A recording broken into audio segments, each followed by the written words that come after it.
அஸ்ஸலாமு அலைக்கும். Hi friends, எல்லாரும் எப்படி இருக்கீங்க? இன்றைக்கி நம்ம சேனலில் வெங்காயம் தக்காளி வச்சு ரொம்ப சிம்பிளான டேஸ்டியான ஒரு சைட் டிஷ் ரெசிபி தாங்க செய்ய போகிறோம். இது ரொம்ப ரொம்ப ஈஸியாக செய்யலாம். அண்ட் டேஸ்ட் வந்து பார்த்திங்கன்னா ரொம்பவே நல்லாயிருக்கும். எல்லாருக்குமே ரொம்ப பிடிக்கும்.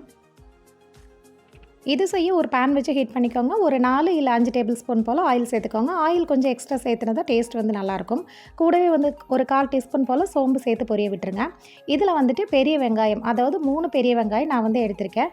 நான் வந்து இன்றைக்கி 4 பேர் சாப்பிட்ற அளவுக்கு செய்கிறதுனால 3 பெரிய வெங்காயம் எடுத்திருக்கேன். நீங்கள் வந்து குவான்டிட்டி அதிகமாக வேணும்னா அதிகமாக கூட நீங்கள் வெங்காயத்தை சேர்த்துக்கலாம். வெங்காயத்து கூடயே வந்துட்டு ஃப்ரெஷ்ஷான 2 கொத்து கருவேப்பிலையுமே சேர்த்துட்டு நல்லா வந்து பார்த்திங்கன்னா வதக்கி விட்டுருங்க.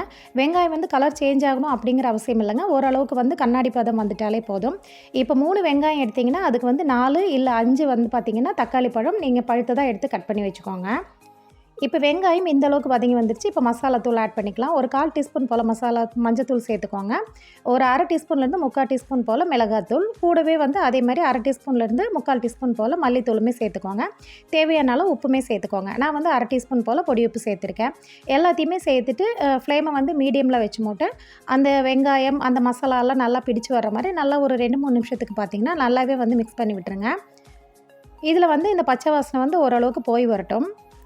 இப்போ ஒரு 2 நிமிஷம் போல் வதக்கி விட்டுட்டேங்க. இதுக்கப்புறம் நான் வந்து 4 தக்காளி பழம் நல்லா பழுத்ததாக இந்த மாதிரி கட் பண்ணி வச்சுருக்கேன். இதையுமே வந்து உள்ளே சேர்த்திக்கலாம்.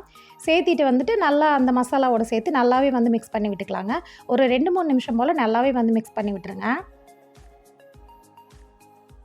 இந்த ஸ்டேஜில் ஒரு 1/2 டீஸ்பூன் போல் கறி மசாலா தூள் இல்லை கரம் மசாலா தூள் ஏதாவது ஒன்று வந்து சேர்த்துக்கோங்க. சேர்த்துட்டு நல்லா மிக்ஸ் பண்ணி விட்டுருங்க.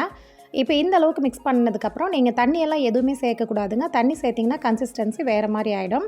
நீங்கள் நல்லா மிக்ஸ் பண்ணி விட்டுட்டு ஒரு மூடி போட்டு க்ளோஸ் பண்ணி கரெக்டாக மீடியம் ஃப்ளேமில் ஒரு 5 நிமிஷம் விட்டு எடுத்திங்கன்னா பாருங்கள், இந்த வெங்காயம் தக்காளி எல்லாம் ஓரளவுக்கு வெந்து நல்லா மேஷ் ஆகி இந்த அளவுக்கு வந்து உங்களுக்கு நல்லா வந்து ஆயில் பிரிஞ்சு வர ஸ்டேஜில் வந்திருக்குங்க. இந்த ஸ்டேஜில் நீங்கள் உப்பு காரம் எல்லாமே கரெக்டாக இருக்கா அப்படின்னு சொல்லி செக் பண்ணி விட்டுட்டு ஒரு 2-3 தடவை நல்லாவே வந்து பார்த்திங்கன்னா மிக்ஸ் பண்ணி விட்டுருங்க. இதுக்கப்புறமா ஃபைனலாக பார்த்திங்கன்னா கொஞ்சம் போல் ஃப்ரெஷ்ஷான மல்லி இலையுமே கட் பண்ணி உள்ளே சேர்த்திருங்க. அவ்வளவுதாங்க. வெங்காயம் தக்காளி கட் பண்ணிட்டா டோட்டலாக வந்து பார்த்திங்கன்னா ஒரு 10 மினிட்ஸ்லேயே வந்து இந்த சைட் டிஷ்ஷை வந்து நம்ம ரெடி பண்ணிடலாம். மெயினாக பார்த்திங்கன்னா சப்பாத்தி அண்ட் தோசைக்கு ரொம்பவே சூப்பராக இருக்குங்க. ஸ்கூலுக்கு வந்து பார்த்திங்கன்னா லஞ்ச் பாக்ஸுக்கு நல்லா சப்பாத்தியில் ரோல் பண்ணி கொடுத்து விட இந்த சைட் டிஷ் வந்து ரொம்பவே மேட்சிங்காக இருக்கும் அப்படின்னு நான் சொல்லுவேன்.